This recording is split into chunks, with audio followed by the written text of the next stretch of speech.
What do you mean finally? It's been less than a week. Oh, it's been less than a week. That's ages for me. Oh, I guess so. So I'm only on episode 2 because it was stressing me out. It was stressing me out. I couldn't continue. I'm gonna watch more tonight. Oh, can't wait. But it's really, really. What are you on, episode 3? Episode 4. I wanted to talk about episode 3. Wait, are you finished episode 4? Or are you starting episode 4? Okay. Yeah, I know. Well, you said I was saying how episode 2 really ramps up, and then you're like, oh, wait till you get to 3. I was, it was something else. The first couple episodes really pull you in quickly. That's right. I had to stop at episode 3, what a fucking turn of events. I know. I'm already at that point with 2. I had to pause at the second game where they're the one where they have to badmouth each other. Yep. Because I'm like, this makes no fucking sense. So I have to watch that, watch the explanation twice. Gotta relearn the game. Well, I'm like, this makes no sense. How does anybody lose during this if they just don't badmouth each other? And then you find out after you keep watching, it's like, oh yeah, it's like a normal, it's like Candyland basically. Oh yeah. Where you get the bad spots. Except they're all bad spots. You remember? Yeah, they're all bad spots. Or I guess it's more like Life, not Candyland, but yeah. It's like every spot is pay 500,000 yen or whatever the hell it is. Yeah. Rewound it too soon. Yeah, I know I did. Well, because I was like, the first one made sense just off the rules. It's like, okay, this is obvious. But the second one, they really get you. I guess they kind of explained it with saying the rest of the game is just like this, but I didn't understand what that game was because it was Japan. Yeah. They flash the rules on screen, a big wall of text. I know, it's like 5 seconds. But really, really good. I'm excited to watch more. Yeah. The characters are already really interesting. Yeah, though I do not know their names. Yeah. I don't... Tenji is the really serious guy. And he reminds me a lot of... Oh, what's his name from Jujutsu Kaisen? The one that claps and likes Jennifer Lawrence. Aoi Toto. Yeah, Toto. They remind me of each other. I'm just waiting for the Tenji to talk about Jennifer Lawrence's ass. Amazing.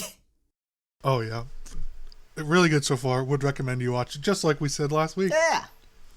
And with that, let's get right on in. Welcome to episode 32 of You're Ridiculous. Ooh.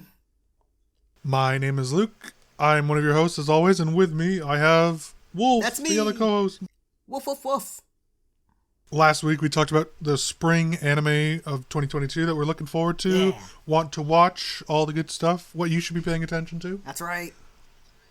And this week, we're going to be talking about another sort of show style of things.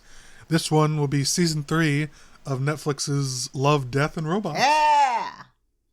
And then bringing back a classic favorite, a ridiculous rant, where we rant about a subject and we make you listen to it. Yeah.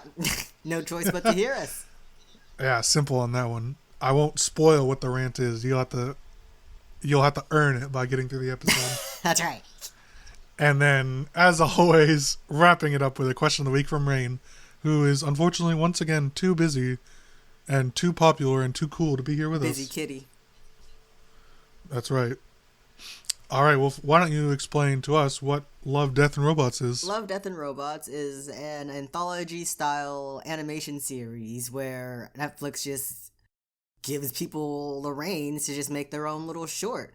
Each one is 10 to 15 minutes. Self-contained stories. Some of them are funny, some of them are dark. And they're all in different animation styles. Most of them are dark. If you've watched our Star Wars Visions episode, which of course you should have by now. Yeah, it's a lot like that. Yeah, exactly. It's a lot like that. It's just a bunch of different studios making episodes. Yeah. And do they have a theme each season? Or is it just I don't think the first 2 seasons had themes, but this one had a theme. And that theme was what, again? Sort of anti-capitalism and the what do you call it? The hubris of humans. Yeah, because that's the epitome of us as a species.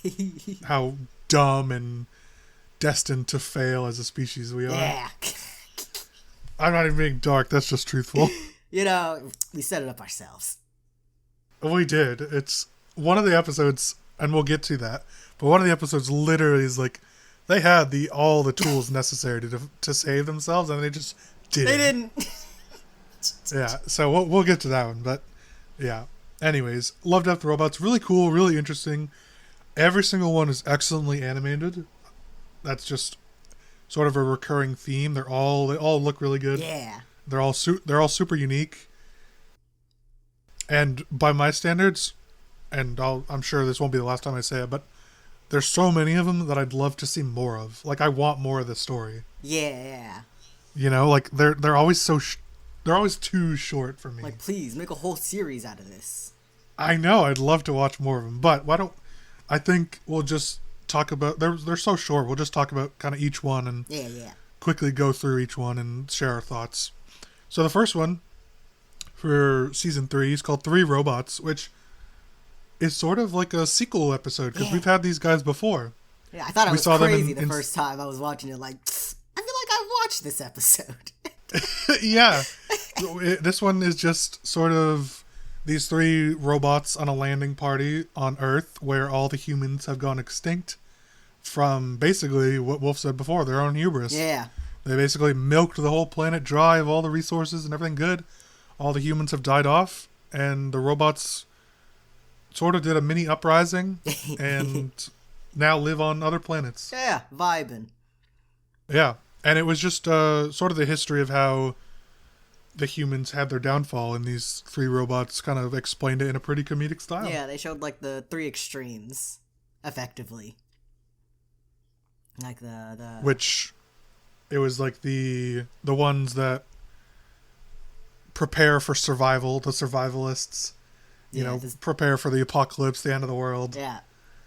Then you have the sort of middle class, but they sort of introduce it as tech. Or you have the rich class, but they introduce it as the tech people who are rich in tech. Tech millionaires. Yeah, that's the word. Tech millionaires, which at first you're like, oh, that's what all the rich people are doing. But the third one is the actual billionaires and like real rich people. So the tech millionaires are sort of just like slightly above middle class in this scenario. And the tech millionaires with a bunch of people live on sort of their own islands and ocean liners and oil rigs all suited up, prepared for, you know, their own fortress. And then, like we said, the last one, the real rich people, they built like bunkers and... Oh, wait, no, there were 4 then, because then there were people in the bunkers, right, and then right. there are the people who went to space. And then there are the mega... There was the Elon Musk that went to space. So they all built rockets and landed on Mars. Yeah, fucked off. But that's pretty much the gist of it. And the robots just kind of explain each like subset of humans and how they chose to die. Yeah. It was great. I really liked it. This was one, again, that I would love to see more of, and I'm glad we did. Yeah, double feature. We saw them before in season 2 actually. Yeah, I like how one of the robots, he like just gets a cowboy hat, and starts wearing it around. yeah. That one is you. That's right. Yeah, that was the short orange one, right? The one above it. It's like humanoid. Oh, right. Yeah, Yeah, the full man-sized. Yeah. It was great. Those are really funny. I enjoyed that one. I could have watched more of it. It was only 12 minutes, but they really managed to put a lot of like info and a lot of good stuff in there. Yeah. So I like that one. A solid 8 out of 10. I agree. Yeah, that was good. Next one, we have Beyond the Aquila Rift. What? No. Oh, nope. Up next, I'm wrong. We have Bad Traveling. You're correct. I'm wrong. That one. Oh. Is about. Oh. Wait. So these robots are also from season 1. Yeah, that's what were you saying? Well, they're also in season 2. Oh, really? Yeah, that's what I was saying. because I pulled up the list and I was on season 1, and so That's funny. that's weird. So we've seen them a couple times. We didn't even know. Good. I hope they come back for season 4. Anyways, yeah. Sorry about that. Bad Traveling is the next one. Oh, that one was very exciting. Yeah, do you want to explain that one? This one, it's set in like a pirate age. There's a bunch of people on a boat traveling somewhere, and a fucking giant crab has just boarded their ship. And it murdered a bunch of them, and it got trapped downstairs, and when the leader effectively goes to talk to it, it's like, take me to this island, which is like a really heavily populated island. And so there's like a vote as to go whether or not, okay, are we going to drop this crab off at this island and tell everyone there to go fuck themselves, or we can take a longer trip and ditch the crab on a deserted island. Yeah. And the crab is, they called it a thanapod. And there's just this heavily armored crab, carnivorous crab, notably. It just wanted to eat people, basically, which is why it's like, take me to this island so I can nom everybody. Yeah, and it's babies. Oh yeah, it started making babies on the boat. So yeah, this one was really, really good. I really like this one. The animation was kind of different than sort of what I'm used to, but also familiar in a way. It kind of reminded me a little bit of like Coraline in a way. So I like that. It was different enough, but familiar where you can enjoy it. Yeah. And the story was really, really good. Indeed. Like for 20 minutes, a single shot storyline, this was really well done. The pacing was excellent. The tension, the moments of tension were like equally spaced, and it also had some surprise twists. Yeah. So in the voting, they wanted to do it all private. So, you know, if you want to condemn these people to death, you can at least do it privately. No repercussions. And yeah, exactly. And the captain reads all the votes in his own quarters, and he comes out and says that 2 people have basically betrayed these guys, and so he kills those 2. But throughout the whole thing, the crew ends up trying to mutiny on the captain, and you're not quite sure why. But then later on in the episode, it's revealed that everybody besides the captain wanted to go to the island and drop the thanapod off and just have it eat people, because essentially, you know, the quicker we can drop this off and run away, the less it's our problem. The sooner we're rid of our own problem. And the captain didn't like that. He did not. He's like, no, we're gonna, you know, try and go to that deserted island.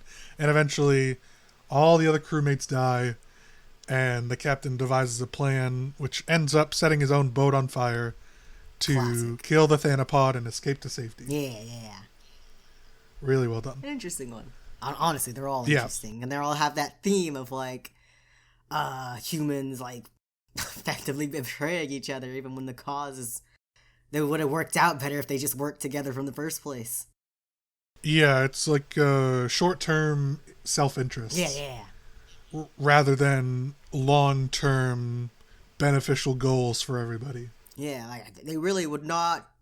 There was like the potential that the crab wouldn't want to wait the slightly longer boat trip, but I'm like, at that, the crab is on the boat. just. Yeah.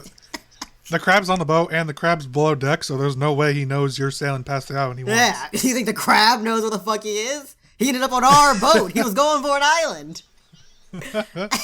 Yeah.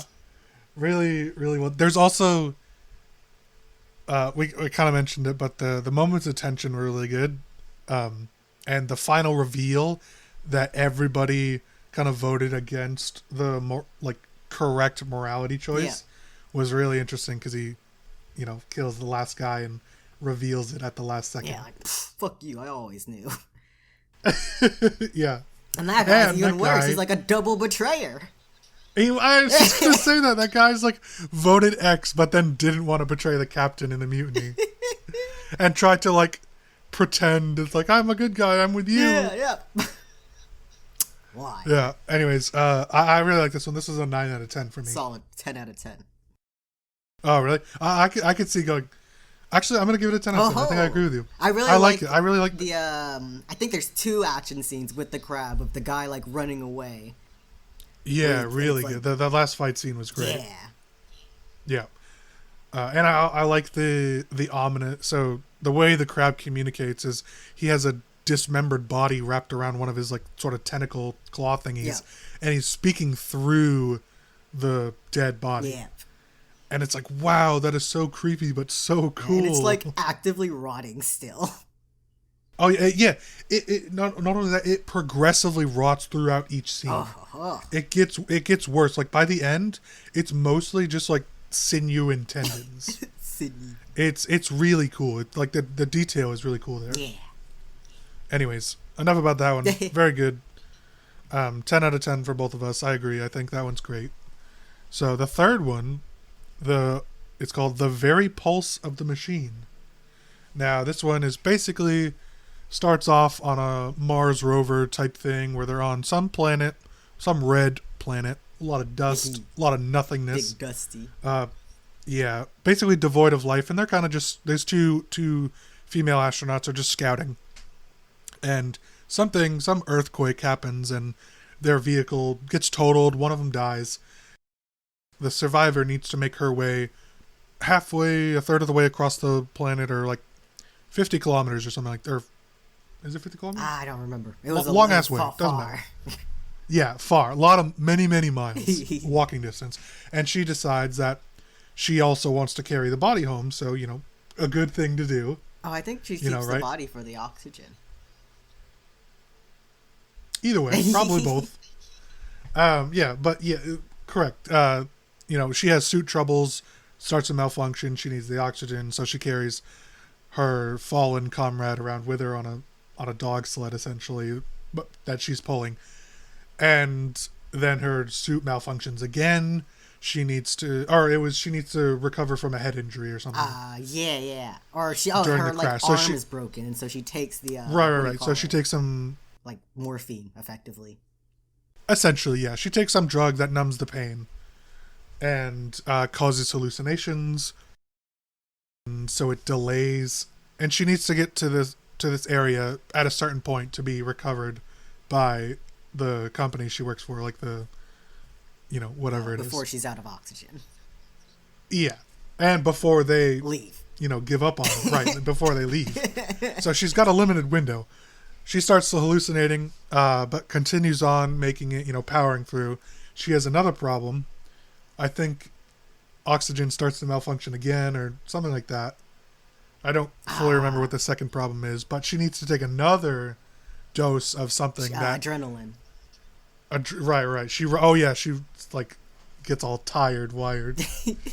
So need a little boost. Takes adrenaline, and that interacts with the numbing drug she took before. So now she starts hallucinating. No, she's paranoid too. Yeah, paranoid. And what happens after that? After that, well, this whole time she's been hearing a voice, and she's assumed it's the hallucination from taking all the drugs.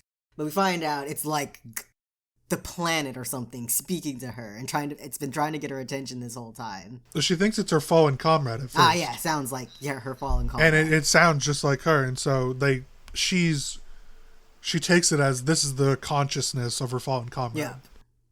Here to haunt me as I drag her body through the space. And then we find out, what do we find out? That this planet kind of eats kind of everything to learn to like assimilate it and learn from it. And we get to close to the end. It's like it's pretty hopeless. She's not gonna make the walk. And the planet's like, we'll jump into this pit and maybe something cool will happen. Yeah, essentially, it's like the planet is still kind of communicating with her and saying, jump into the goo that has exploded from my core. Yeah. And your body will decompose, but your consciousness will live on within me. Yeah. And she's like, I could live forever. I'm going to die anyways.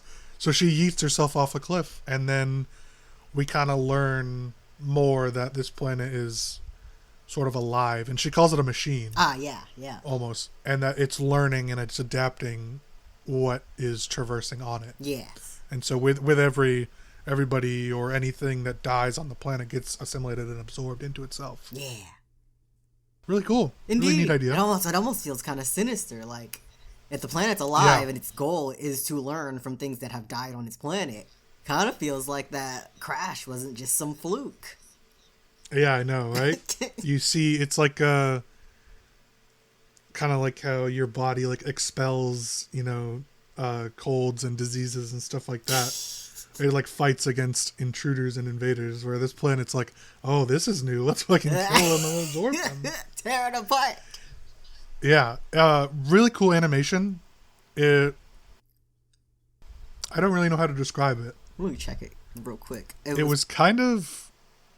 Really, really colorful. Really, a lot of bright lights and cool effects. Yeah, this one is definitely more of a spectacle of like animation. Yeah, it's 3D animated, but it's got like special 2D filters over it. Yeah, and it was definitely, like you said, more about the animation, I think, than the actual story, because there's not a whole lot of story. Yeah, just the universe it's mostly thing pondering. Just like, yeah, it's more like of a thought-provoking episode rather than a start-to-finish series. Yeah. Good, but not my favorite. I'm going to go 5 out of 10. 7 out of 10. Fair enough. I thought all of these were pretty good. Yeah, I didn't dislike any of these. Oh yeah, no. Well, let's get to the next one. I do dislike this one. Well, so why don't you explain what the next one is? Alright, next one is Night of the Mini Dead. This one is like a stop motion animated and sped up type of thing about like the zombie apocalypse. Like two presumably high schoolers, as the like stereotype the trope goes.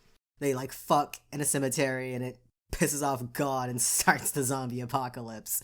And it's like it's like done like really sped up and fast. There's no dialogue, just like squeaking noises and squeaky screamings as zombies take over the earth. Yeah, pretty simple. It was only 7 minutes. Animation, really, really cool. Yeah. I like the stop motion style of it. I like that it was almost top down and that there was no dialogue. I thought it was all really interesting. There was just nothing new. Fair enough. Right? Like, there was really not any new take on the zombie apocalypse. There was not... I mean, we saw some variant zombies, right? Like, where they absorb stuff and get bigger and become, like, acid spitters. But we've seen that before. Yeah, and it was kind of forgettable. I don't remember much about it. Yeah, I kind of... You don't really need to watch this one heavily. You can kind of glance up at it and do some work or... grab a snack. Again, not bad. Like I said, love the animation style. I just, on this podcast, like I've always said that I would prefer something new and different, something that we haven't seen before. And this was well done, but incredibly repetitive. Yeah. So I just didn't really care. Yeah, well, it just looks good. Yeah, oh yeah. No, I'm not really knocking it. It's just like, I thought that the opening scene is funny. The opening scene is the best part. It's funny, and I'm like, oh, this is going to go somewhere really cool. Yeah. It's like, oh, they're in a graveyard, then they knock over the big statue, and, then zombies happen. Yeah. But then it just ended up being, a typical zombie apocalypse. Everything gets invaded. They try to stop it, and humans are dumb, and they don't stop it. Zombies crawl up each other like in World War Z. Yep. Yeah. World Z Leonardo DiCaprio was there. Every zombie thing does that. Yeah. So yeah, nothing new, but solid. It was well animated. Because of how overplayed all the zombie things are, I'm gonna give it a 4 out of 10. Nice. I got 5 out of 10. If I'm just grading like the opening scene and the animation, the style itself, it would probably be a 7 out of 10. Ooh, yeah. But the rest of it, just like I don't care, like Yeah. And that's not to knock it or anything. It's just like whatever.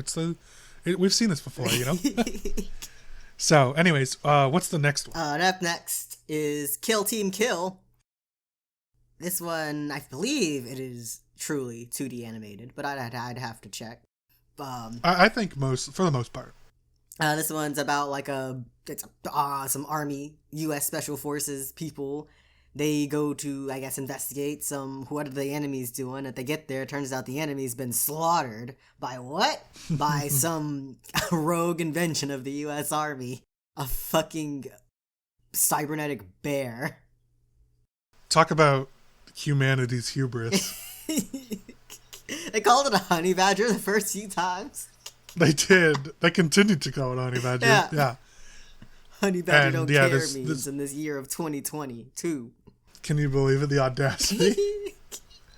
They like become a cybernetic bear. They equip a gigantic grizzly with like plate armor and mechanical jaws and eyes and like these sort of robotic arms on its back or pincers on its back or whatever. Legs. Yeah, spider legs sort of thing. And it was meant to be a weapon against its enemies, but like the story goes, it becomes too powerful and uncontrollable and turns against its creators. Because of course it does. Turns against everything.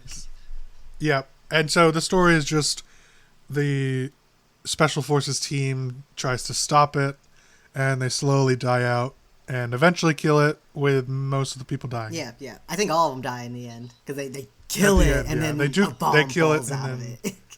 Yeah, its eyeball is actually a fucking like nuke. yeah. This one was also like another spectacle, but like a fighting animation and explosions and such. Yeah, it was a shoot 'em up. Yeah. A classic shoot 'em up. So there's not really much to say. It was kind of a neat idea, but it was really just like a shoot 'em up gore episode, and I don't really find those interesting anymore. But the animation, I like the animation. The really classic 2D, almost like gave it like 90s vibes, where it's like really classic cartoony. So I don't know, 5 or 6 out of 10, somewhere in there for me. 6.5 out of 10. I like spectacles. Yeah, it was good. Yeah, I would say where it's placed within, like it's about halfway from the end, and I thought this was a nice break from what we've been seeing. Yeah, like story. Because this was completely different than anything else. It wasn't really dark. It actually had some good humor in it. Very funny. Yeah, so I liked it. Probably a 6 out of 10. So yeah, good. Nice. This next one is called Swarm. I don't. You not remember this one? Do you want to? You don't want? Yeah. Do you want to explain this one? This one is like about 2 human scientists. Oh, I do remember this. And they're like, one of them is like learning about a swarm hive type, like a hive mind thing. An alien hive mind. Alien hive mind. And one of the guy scientists comes in. He wants to like utilize it and weaponize it. And they start doing that because they're like, oh, it's just a stupid swarm hive thing. It's not sentient. It turns out it is. Yeah, it turns out it very much very is. Sentient. It knew immediately what the fuck they were doing. And then this one, they have a little chat. This one, I actually saw like a redraw meme of like the last scene where she's like, well, I'm glad I didn't have to absorb you. I quite enjoyed. I'd miss talking to you. Oh yeah. And that one's like, that one's more about like the audacity of humans. Yeah, they're studying it for a while, and they think they know everything about it. They can sort of communicate with most of them, even though there's no real language that they use, or at least not that they understand. Besides the queen, seems they know language very well. Right, and like Wolf said, the guy comes in, decides that we can just, they're kind of like worker ants in a way, where we can take this same sort of style and just weaponize them, and we can use them to create a sustainable ecosystem for ourselves, basically. Help us take over the universe. Right, and because these ones have been here for millennia. Yeah. Like, this is a super ancient swarm hive mind thing. And then it turns out that the swarm doesn't really like that idea. Shocking. The swarm does. The swarm's like, no, I don't think we're gonna do that. The swarm takes over the female scientist that's been there for years, and becomes this massive defense mechanism and a gigantic brain. controls all the other swarm, and the swarm brain thing says, yeah, you're gonna work for us now. Really turned the tables And on that him. yeah, that's kind of the end of that. And the guy So, still has the nerve to have audacity. Like, okay, well, we're gonna make these humans, but I bet you can't possess them. yeah, right. Like, he's like super defiant about it. It's like, buddy, you lost. Yeah. Not only did you lose, you lost in spectacular fashion. Indeed, on every level. Yeah. It's the sheer hubris and audacity of man that is the whole topic of this episode. Yeah. It's like, we're always gonna think we're the smartest beings, in the universe, and just like every other story, we find out that we are hopelessly outbrained, outgunned, out everything. It's comically, it's always sort of shown how comically outmatched the human race is when it comes to alien species in these kind of stories. Yeah, it's interesting. I wonder if like the alien species they're like talking to at the beginning knew what was up. Like, okay, you wanna fuck with this swarm thing? Go right ahead. Yeah, because they didn't stay. They didn't stay with the guy. We'll be back later. They just dropped him off. They just dropped him off. Like, okay.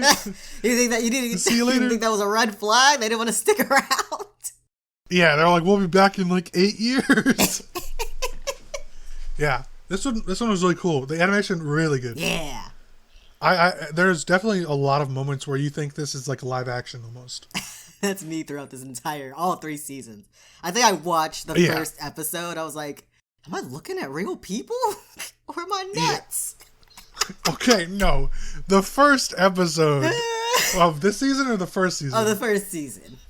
The first season has that freak woman with that box cubed head. That's what kind of tipped me off. Oh, what a good episode. But yeah, so I like this one. What would you rate it? Solid 8 out of 10. I'm going to 7. I liked it, but yeah, I liked it. 7 out of 10. It's good. Indeed. Animation was really cool. And the twist at the end was amazing. And yeah, I liked it. I like how she like is still kind of there. She's not gone. She's just possessed. It was she, like the brain like let her go for a second. Yeah. She starts to like wake up and she starts like screaming. Like, what the fuck is going on?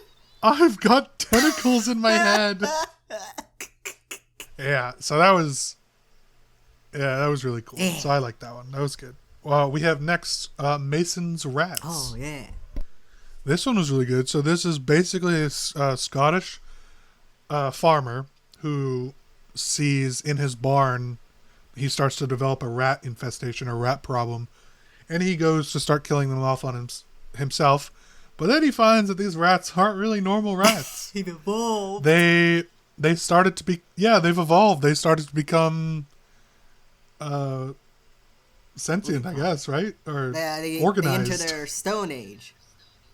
Yeah, pretty much. They've evolved to use tools and to think and sort of like humans. They start emulating human behavior, and they start caring for each other and making machines and tools and houses and stuff. Yeah.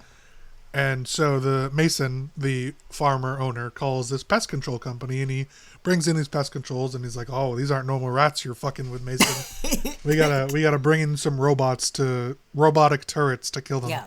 So he does, and the rats continue to evolve in a quick manner. They start to kill the turrets, take the parts, and continue to build their rat gloriness. Yeah, they take one of the turrets for themselves. They do, which we see later on. Yeah. They're like, that's gone. Shrug. And Mason calls the company again. He's like, "Hey, I need something better, more powerful." He brings in like a fucking scorpion. robot. Scorpion.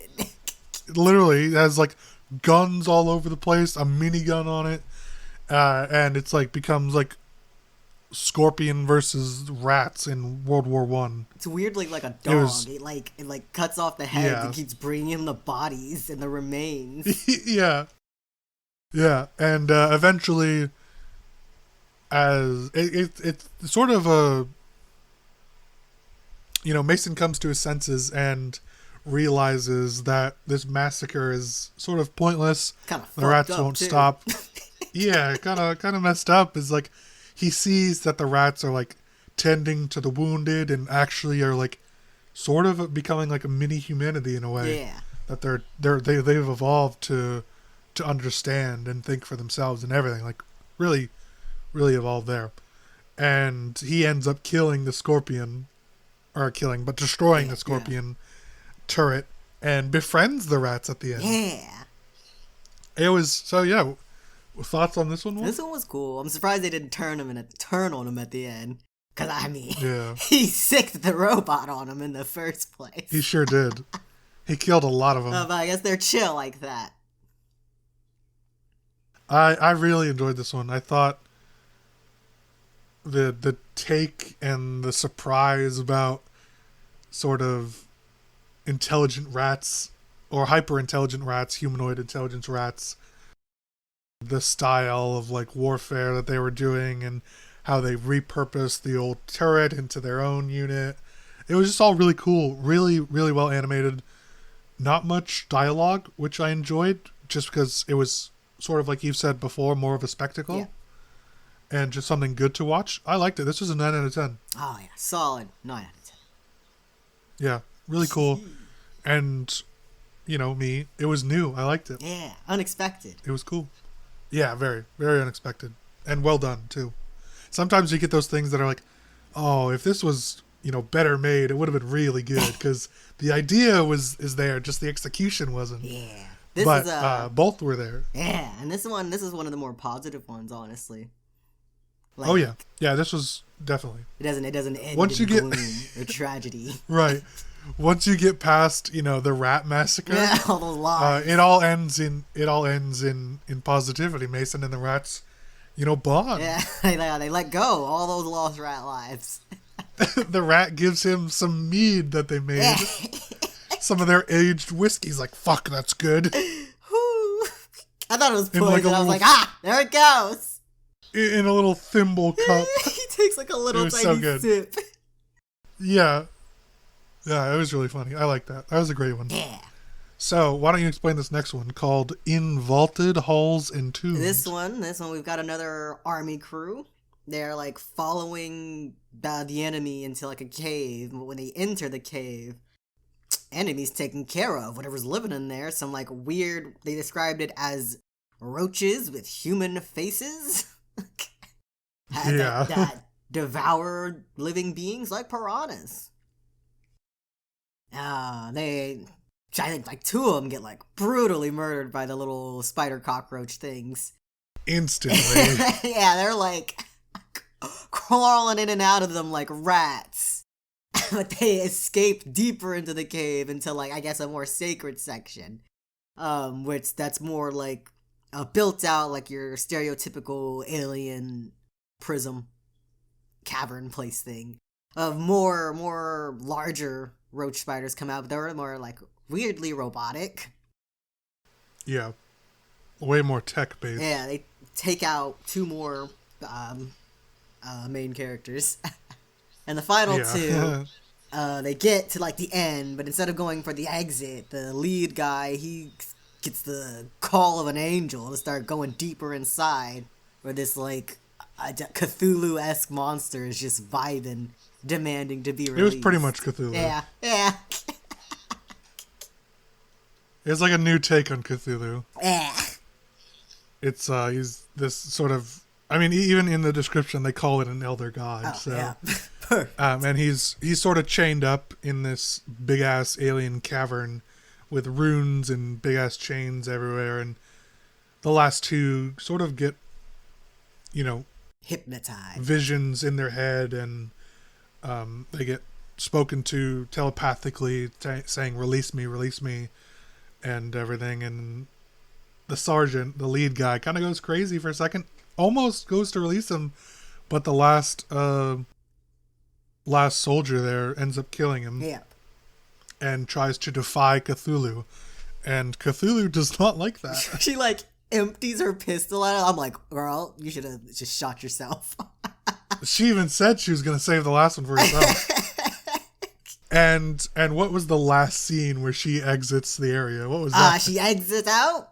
She's mumbling in some alien language, and she has gouged out her eyes, cut off her ears. I think there was maybe more, but she's just the husk of herself at this point. Pretty sure she's just a vessel. Like slowly walking into the sunset. Yeah, you think she's like escaped somehow all triumphantly, and it's like, nope! He was not happy about those bullets. Completely gone. Yeah, this one, it wasn't so much hubris of man or anything, it was just sort of showing how powerless humanity is, in a way. Yeah. And showing that there are powers and things beyond comprehension and discovery that the humanity cannot deal with. Yeah, the way they would have lived if they had let those, like, 2 enemy soldiers just go run in there instead. I know, right? Instead of shooting them down. Sarge just like, nope, pew pew, kills them both. Fucked yourselves. Congratulations. This one... This one was another one that was so well animated that I thought it was live action several times. This one was really, really incredible, honestly. The animation was amazing. Indeed. Yeah, very, very well done. Solid 7 out of 10. I'm going to go an 8 out of 10. Ooh. I liked it. It was good. The animation really carries it. This one, again, is sort of another spectacle. Yeah. Less, not that much dialogue or story that you really need to pay attention to other than what's happening visually. But the animation is so cool. It's so well done. And there's enough mystery to it that kind of draws you in. It's like, ooh, what's going to happen next? Real spectacle of violence. Yeah, very much. Yeah, so I liked it. This was another one that I could see, like, I almost wanted more of. Yeah, you know, but it was cool. I liked it. 8 out of 10, 7 out of 10. It was good. And the last one is called Jibaro. This one's my favorite. Oh, okay. Well, explain it and we'll get to talking about it. Alright, so this one, set in a sort of medieval fantasy type place. There's a knight who is deaf. And he stumbles across a siren that's kind of living in the lake. And death ensues. It's kind of like, he, like, takes, I think it's effectively what's our equivalent to, like, what do you call it? What do fish have? Their scale. Scales? A scale. He fishes one of those out the water, and it, like, wakes her up. She starts singing, and he's like, what the fuck is going on? Because he's deaf, and suddenly everyone's, like, chaotically dancing back towards the river, and then drowning. Yeah, all his other knights and conquistadors get lured in. Yeah. And they start getting towards the middle of the lake and start swimming towards her, but of course, you know, they're in full plate armor, so they start to drown. Yeah. I was happy to see the horses made it out just fine. Yeah, they were smart enough to swim and continue on. They were like, as soon as these weirdos get off my back, I'm swimming back to shore. Yeah, and but he's confused, like you said, because he's deaf, so he doesn't hear her call. Yeah. He starts like, well, what the fuck is going on? Everybody's chaotically dancing like it's a rave. Everyone's cartwheeling into the river. And she doesn't understand why he's not being called. Yeah. She doesn't get that he's deaf at first, so he can't hear. So then they start doing this sort of back and forth dance up the river. You know, they end sort of at a waterfall, actually. Yeah. Well, there's like, he like runs away at first. Also, beams himself into a fucking tree. Yeah, he does. He tries to run away on horseback and just that classic, like, a branch knocks him off. Yeah. And man, he got handed a real get out of jail free card because all those people definitely died because of him. And instead of taking that card, he goes and seeks her out. Yeah, wants to find out what that is, what she is. Yeah, but she fully misinterprets the situation. She's like, a friend who doesn't immediately die when I open my mouth. Yeah, let's make out. She likes that. She sneaks up. She's cuddling with him in the dark. She tries to make out with him and just lacerates his mouth because she's made of gold. Right, she's made of gold, and every part of her body is like encrusted with jewels and gold scales, like we said earlier. And she's like this walking pile of money. And so, yeah, like you said, there's a bit of a miscommunication on what's going on, because she starts making out with him, and then once he gets a second, he bashes her skull. Yeah, just fucking headbutts her. Oh yeah, instant death. And then he starts literally peeling her like a grape. Literally just taking the scales off, taking all her jewels off. Just pillaging her. Oh yeah, and what happens next? He rips all her goods off. And he just dumps her body back in the river. She floats back down. And he also heads back in that direction, because I guess he doesn't know how rivers work. And he gets back to the starting location, and he suddenly is... Well, first the river starts turning red. He has upset whatever magical bullshit's happening over there. He is then his deafness is cured. Unfortunately, yeah, he like drinks part of the red river. He hear like, again. Accidentally consumes it. Yeah, and he can suddenly hear again, and he starts freaking the fuck out because he can suddenly hear. Yeah, he wasn't ready for that. No, not at all. And so he gets to the base of where it all happened again, that, shallow pool. Yeah. And she siren calls him again. She wakes up, becomes back alive, probably empowered by the river again and the water. Yeah, she seems like horrified, like, wow. Like she's just now she's realizing skinned what like happened. a fish. Like it's like she didn't notice it before then. Yeah. Well, I think she was like still passed out, right? Or dead or whatever. Yeah, knocked out, I guess. And then lived. Yeah, and then I guess, being dumped back into the river and the water, like, rejuvenated her a little bit. Yeah, woke her up. She was all mossy. Yeah, she's mossy and scaled, and she was not happy with that. So she starts doing her siren call and dance again, and he falls for it, just like, classic hubris. Yeah. Goes... And he ends up dying. Yep, cartwheels himself into that lake, drowns, as the rest of them did. Dies with all his friends. Yeah. Yeah, pretty good. Yeah. Why was it your favorite? Well, I really liked her dance. When I first started, I was like completely thrown off because there's no sound. It opens with no sound. I'm like, yeah. Did my headphones die?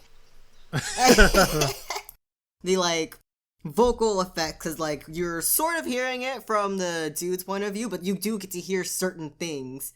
I guess the implication is that since deaf people, they can hear vibrations, and that is what you get to hear throughout it. And right, it was really interesting because go ahead. Sorry, when it's not focused on the guy, you get the sounds of the forest. You get her singing, all the hoof prints of the horses, the neighing. You get all the sensations that you would normally hear. But when it cuts back to the guy's perspective, the main knight, you get complete, just muffled, very, very minimal audio at all. Yeah. And, it cuts back. So it's teaching you, and there's really no dialogue in the whole show. No. It's just watching and context clues. And so you learn through the showing of, or display of audio, that the knight's deaf. And so I thought that part was really cool, that they showed and just presented the story in a way with no dialogue, but there's a lot going on, and it's all readily visible for you. You just have to pay attention. Yeah. All the context clues are there for you to pay attention to and understand, but you got to put in the work to watch, Yeah, and then there's a whole bunch of camera effects they use to show when he's disoriented, or when everyone else is disoriented as they're getting sucked into the lake. Yeah. As I was watching it, she almost kind of came off as kind of like a Medusa type being, where I don't think she means any harm. She's just there vibing. When she speaks, people die. Pretty much, yeah. She speaks and dances, and then the men come running in the end. All the calls to the boys to the yard. Yeah, exactly. Those milkshakes are strong. She had those milkeries. She had those golden sacks. And her Yeah, like so- dances and her like movements, they're like, I just thought that they're really interesting, dancey. She's like slithering about all around as she's like sleeking through the forest. As when she like goes to cuddle with him, she's like sliding all over. Yeah, it was really cool. This one is like one of the better spectacle style shows, I thought. Yeah. It was really, it just made you, it was not only a spectacle, it was also thought provoking. Yeah. Which is what I was trying to say. It's not just the other ones where you can watch it and see what's happening, but you got to think about this one. I think this one is, you know, made you really work for it. It was good though. Yeah. Quality. So what would you rate 10 it? out of 10. I guess I should have figured. I'm gonna go with an 8 out of 10. It was good. I liked it. Yeah. All in all, I think this might have been my favorite season of Love, Death, and Robots. Yeah, overall, it was a strong season. I had to also watch season 2 when I got in because I realized I never watched it. Oh, yeah, that one was good too. Yeah. They're all good. This is a really good Netflix series. Yeah, it's just really cool. And I love seeing all the different studios and animators do. How they tell their stories while sort of maintaining in the style of, you know, between the three words, you know, love, death, or robots. You know? Yeah. It's interesting how much you can do with just 3 sets of words almost. True. These are the type of risks Netflix should be taking.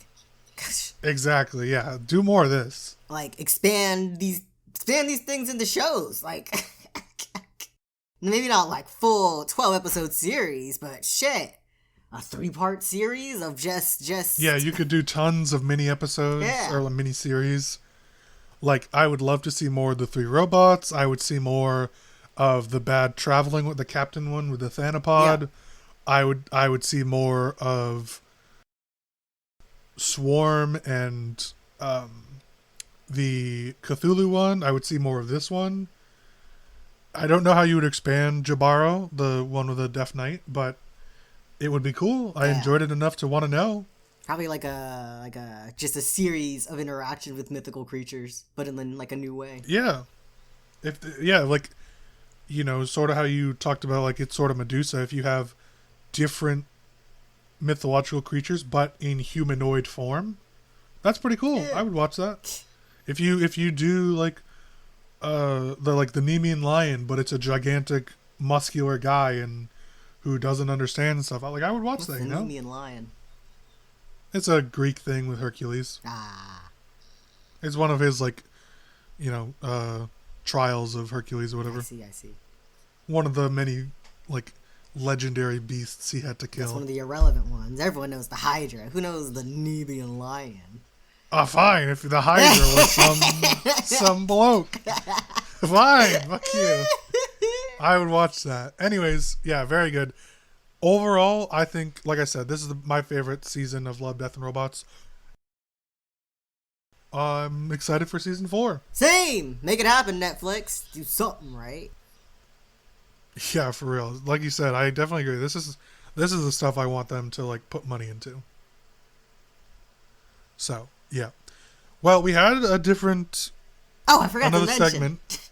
Oh, go ahead. At the end of each episode of Love, Death, and Robots, there's a fucking QR code to an NFT for each episode. Oh, yeah. Absolutely ridiculous. That's pretty dumb, I think someone didn't get the memo of what this season's theme was. Yeah. I thought that was pretty stupid, but, you know, if you're into NFTs, I don't know why you're watching this podcast, you're but sure. A fool. Come here, you're a masochist? You come here to get made fun of? Because I will make fun of you. Continuing on. Yeah. So I thought that was a little silly, a little outdated. But, you know, to each their own, whatever. If you like NFTs, go on. But, yeah. So this was cool. We had a second segment, but we talked so much about this that I think we should just move on to the question of the week. Fair enough. And we'll save that segment for another time. You'll have to come back for what our ridiculous rant was supposed to be. Yeah, good thing we didn't tell you at the beginning. That's right. Didn't spoil it. You gotta come back for later. All right, Wolf, why don't you read the question of the week? All right. If you had to live in the universe of one episode of Love, Death, and Robots, which would you pick? Excellent question. Topical, That's right. I might add. I love to be topical. Good choice from Rain. So, do you want to start? I can start. Yeah, you start. All right, I'll start. I'll give you some time to think. So, I'm going to pick one from sort of this season, actually, because, topical. I would pick the universe, or the episode, or whatever, with the 3 robots. Because I would like to be a 4th robot to travel around with them. I want to be one of the robots. And travel around with my robot buddies. And enjoy existence without the dumb human race. The 4th robot. Yeah, I'm the brobot. I'm their friend. I see. I would pick them. Plus, they're the funniest duo, so obviously I gotta go where the funny is happening. I suppose. Makes sense. Yeah. Plus, when I watch them every season, I could just think it's just you and I. We're just vibing without, being bogged down by humanity's ignorance. That's true. We're the robots. Yeah. And, Rain died off with the rest of them. Tragic Rain. We carry her around in a jar. Yeah. She's a little... We'll do the thing that Thanapod did with her body. Hi, I'm Rain. Hey guys, it's me, Rainie. So nothing off about me. It's just like a skeleton at that point, completely decomposed. Like, she's just turning to powder at this point. You have to duct tape her bones together because they're not sticking together anymore. All the sinew is gone. Don't worry, Rain. We treat you well on this podcast. We'll keep you with us throughout humanity's downfall. So that's what I would pick. I'm not sure how many other episodes of Love, Death, and Robots would actually be enjoyable to live in. Perhaps. So I'm picking that one. All right. What's yours? Mine is the episode Ice from Volume 2. It's the one where people can get genetic modifications real casually. That one with the 2 brothers. Yeah, that's a good one actually. That seems like a pretty lit world to live in if you've got the modifications. And I absolutely would. Oh, absolutely. You're being a fool if you don't. Right? I get there's fucking just whales vibing right there. Yeah, and you can get powered up legs, powered up arms, all of it. That one is a pretty good to choose from if, like you said, you have those modifications. Otherwise, what's the point? Oh, yeah, otherwise you're just, on a shitty world being a normal human. Yeah. But, definitely I would pick that because that would be cool. Who wouldn't want to be, modded if you had the chance? Yeah. There's no downside. Exactly. You just get to be badass. You just get to be Cyborg from Teen Titans. From Teen Titans. Yeah. I can jump cool. real high. I can open doors. Oh, so you want to be... this is just you want to be another Velociraptor. All your answers just circle back to wanting to be a Velociraptor that can open doors. And it's very impressive for a Velociraptor to do. I get all these cybernetic enhancements to make me similar to a Velociraptor, and my biggest party trick is watch me open this door. Me. It's like, oh, what can you do? I can jump 70 feet. Yeah. I'm super intelligent. And then there's Wolf. It's like, what can you do? I can open doors. You're ridiculous. I can't believe you. It's just the meme of the 2 astronauts looking at Earth, and it's just it's just a Velociraptor, and then it's you behind me. Always has been. Oh my god. Oh man. It always comes back to this. Oh, topical. If if you don't get the reference, which you should, you obviously have to go watch the last episode. Exactly. You're a fool for skipping episodes. Because that was easily the best question of the week we've had. That one was hilarious. So go watch that. But yeah, that's a good one. I would be fine with living in that one. Yeah. In that world. That's a good one. Would you live in the robot world if you were a robot? Yeah. I don't see why not. No downsides. I'm a robot. Assuming it's like my consciousness transfers over. Because otherwise, I'm not me, right? Yeah.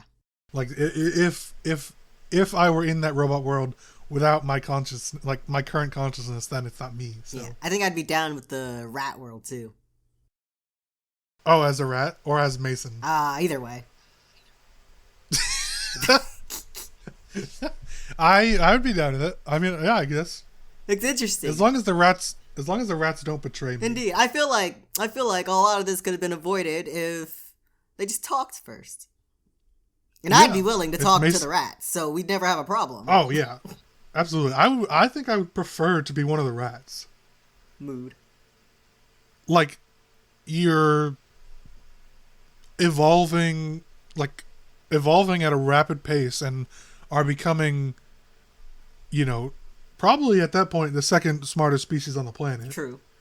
And if you continue to evolve, it's not hard to pass the intelligence of the human race because we're fucking idiots. So at that point, you just get to be a cool rat that gets to do stuff. Exactly, that's fair.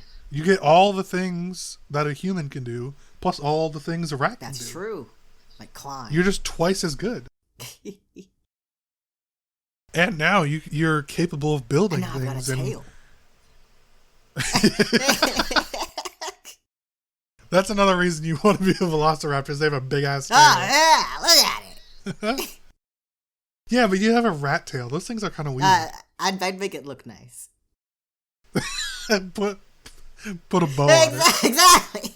Multiple bows, a whole line of them. Multiple bows. Put a cape on the tail. Or yeah, I like that. Mounted on my tail. Flag. What flag would you have on? Probably like a middle finger. Rat. Would it be a human middle finger or a rat finger? Oh no, both. Like, it was, 2 middle fingers, 1 rat, 1 human. That's a sign of our unity. You're the political in between the rat culture and the human culture. That's right. Oh, well, what's the word? No, not that. You're the ambassador. Ambassador. Yeah. The public ambassador between the two races. Oh my god.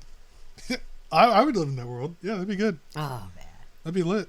I'd be Rat King. Rat King. That's something else. That is something else.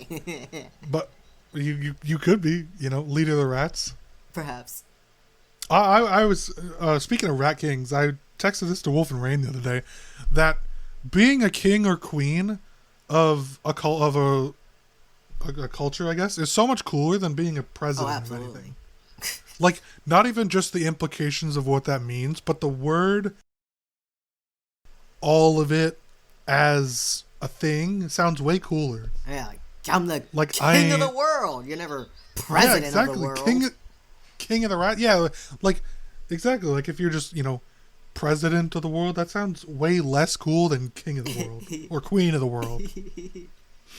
Like, so I could be king of the rats. Exactly. Ambassador of the world.